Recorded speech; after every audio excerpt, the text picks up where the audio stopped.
After 27 hours of simming, at least double that setting up and logging stats, 200 goals later, I named the 2025 Birth Year World Cup champions. And in this video, I'm going to show you the whole tournament, its best moments, and what happened. So essentially, this is something that I try to do every year anyway, and this time I decided I'd share it with you. I spent hours manually splitting players into teams made out of the year they were born. They're given a 21-man squad, they're put in a team, and the team is decided by what paint color was most popular that year. And then I manually go through, set up the teams, set up the squad numbers surprisingly being one of the most time-consuming parts. I then make a map of all the real stadiums in that FIFA and have the group stage and knockout tournament go on a tour to all the different countries available. I then watch and commentate every single game, change the tactics depending on what's happening, and then log what happens in my spreadsheets. And that is essentially the Birth Year World Cup. The groups are set up by year, so initially the people play the years closest to them. This means that every year the groups change slightly. The knockouts are then a random draw, avoiding the teams that you've already played, and then before the final we get the third place playoff,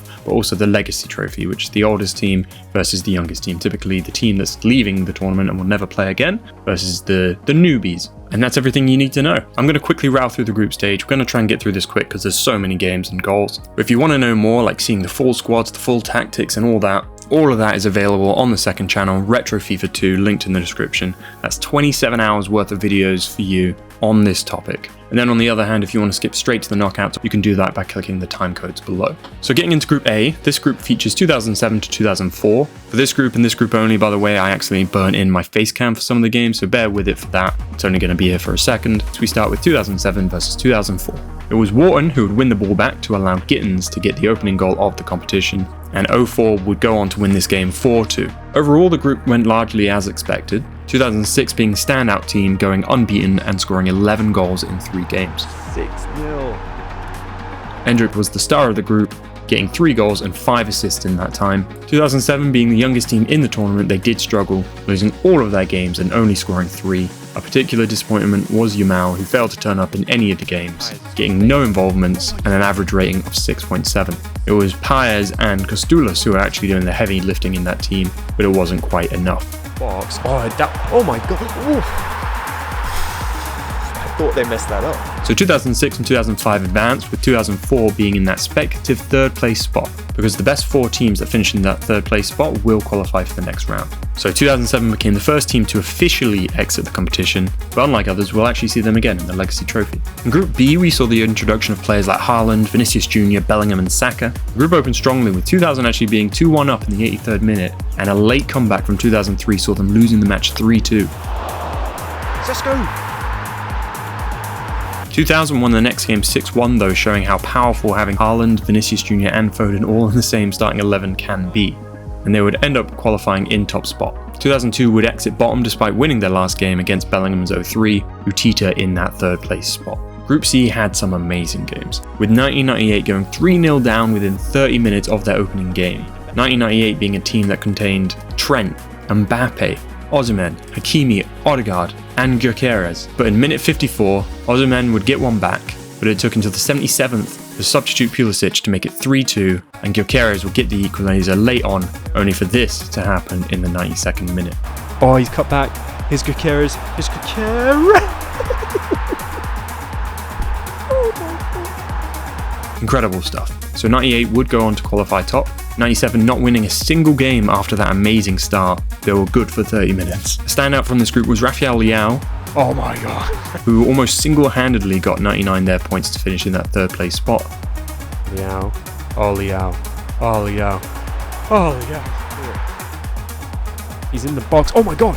What a turn. Oh. Now on to Group D. This was actually one of our highest scoring groups, with all 4 of the first games containing at least 5 to 8 goals per game. Salah, Son, Mane and Neymar's 1992 lost their first fixture against Watkins' 95 in a box-to-box game ending 4-2, and then despite scoring 8 goals in 3 games, 1992 never won, so they finished bottom of their group. The second game ended 4-4 to Bruno Fernandes' 94, and it was 2-2 in the final game against Kane's 93. This group also saw Bruno Fernandes' 94 come back from 3-1 down to win 4-3 against 93. Fernandes puts it through to Hakanoglu. Oh, and there we go. And in the end, 94 finished top, with 93 in second place, 95 in the precarious third, whilst Courtois Alisson, Neymar, Son, Salah and Mane all left the tournament at the earliest possible moment. Group E is the penultimate group. This group had the biggest win when Royce's 1989 faced Lewandowski's 88, Royce getting 4 in that game for himself, winning 7-1 in the process. 88 in fact lost every game they played and finished bottom. Meanwhile, this group also introduced 1991, who became the only team so far to keep 2 clean sheets, Bono being the keeper to do so. His defense of Koulibaly and Van Dijk only conceding 2 goals in 3 games, the least of any team so far. This was only enough to get them to finish third though, but they went top of that third place table, guaranteeing them a spot in the knockouts. Group F is the final group and contains both Messi and Ronaldo. The group started with 1984 plus, the oldest team in the group, playing 87, which contains an attack of Messi, Benzema and Suarez, with Pedro, Cavani and Vardy on the bench. And when 84 plus conceded a penalty early in the first half, it seemed like this was the beginning of a long night, but Messi was denied by Pepe Reina. And then Messi gave away a penalty shortly after, and Santi Cazorla was clinical. At halftime though, things changed and 87 switched it on, Benzema getting the first before Messi put it to bed with 2. When Messi and Ronaldo played each other, 1987 versus 1985, Ronaldo got the first. Amazing skill there. But Messi would get 2 as they beat 85 4-2. Elsewhere, 84 plus got a surprise win against Neuer's 86, meaning Ronaldo's team had to beat the oldest team in the tournament to get through, and it did not go as expected. Cazorla beating Mandanda at the near post for the opener before Ronaldo got one back, his third of the tournament, but Cardozo would lead 1984 plus to the win, but not before Insaurralde took one for the team, preventing the comeback, and Ronaldo's team finished bottom and left the tournament at the earliest stage. Meanwhile, Messi's 1987 finished top, with 1984 and 86 both qualifying due to the third place table, which ended up looking like this. So 1995 and 2003 exiting, 2003 containing players like Jude Bellingham, Duran, Wirtz, Xavi Simons, and 1995 having Kimmich, Grealish and Watkins all gone. So with the group stage done, here you can briefly see the teams of the group stage for each one, and then here is the whole team of the group stage as one. But let's get to the knockouts. The draw threw us some exciting fixtures. For example, Messi's 1987 would face Mbappe's 1998, with the oldest age difference between teams being Endrick's 2006, which would face Royce's 1989. 2 of the highest scoring teams in the tournament and 17 years separating them. So the knockouts were being played across the pond in US and Canada, opening with a 10-year gap of 01 versus 91, where the Bono, Van Dijk and Koulibaly would once again keep a clean sheet, winning 2-0 and knocking out Saka and co. 2001 have left the competition. When the experienced 1990 played one of the youngest team in the tournament, 2004, the unretired Chesney made a fantastic early save to prevent this Moukoko goal, but Samu would then score the first corner of the tournament to make it 1-0. Oh, and that's our first corner goal of the season. Lewis Hall with the assist there, and he would get a second to make it 3-0 just before half-time. The game would end 4-0, and the Young Guns were just too much for Jordan Henderson's squad. The 17-year age gap is up next, and 2 of the highest scoring teams in the tournament faced each other. We ended with a draw. And despite being ahead with 2 penalties to go, both Witsel and Martinelli would miss, leading to 2006, the second youngest team in the whole tournament making the quarterfinals. 1996 would score 2 early goals against Neuer's 86 to put them through. Towards Rafinha, who's going to hit it on the volley. Oh, that's a lovely angle.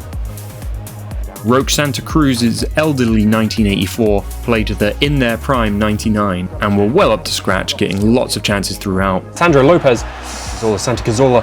Oh. But the game would go to pens, and the aforementioned former City man Santa Cruz would blink first, and João Felix would score the all-important winner to send 99 through. But I gotta say, I'm proud of the 1984 plus team for making it this far. They're the oldest team in the tournament. Fantastic stuff. Di Lorenzo became the man to beat when Kane's 93 faced Kobbie Mainoo's 2005. He got 2 assists from the right back position, one for Icardi, one for Kane. 2005 exiting in the round of 16, and then we finally get to Messi versus Mbappe, 1987 versus 1998, 2 of the most exciting attacks in the tournament, Benzema, Suarez, Messi versus Mbappe, Gyökeres and Osimhen. The last name on that list would get a chance after Marcano's impeccable back pass, and minutes later he'd score again, Osimhen going from scorer to creator to assist Gyökeres, and it was double brace day when Gyökeres ended the game 4-0. Messi out of the tournament, but he made it one step further than Ronaldo, so there's that for the Messi fans. And lastly, when 1994 came up against 2000, Haaland was just far too much for Bruno's team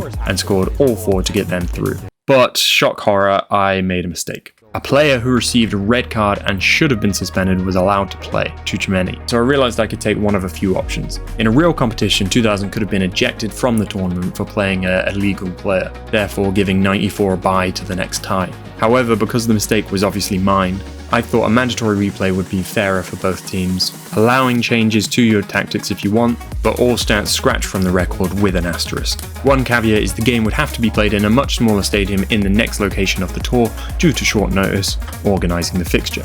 So we're in Argentina in 1994, we're looking to take advantage of the situation and had a very good first half with their new starting lineup, but Haaland would score his 5th of the fixture in the 57th minute, and then he'd assist Frimpong for the 2nd, before Vinicius Jr. put it to bed. Once again, 2000 were too much for 94. A potential controversy as they're still even in this competition after fielding an illegal player, but some good play got Mitrovic to get one back, and Cancelo would assist him again in the 93rd minute, but at this point it was too little too late, and 2000 advanced.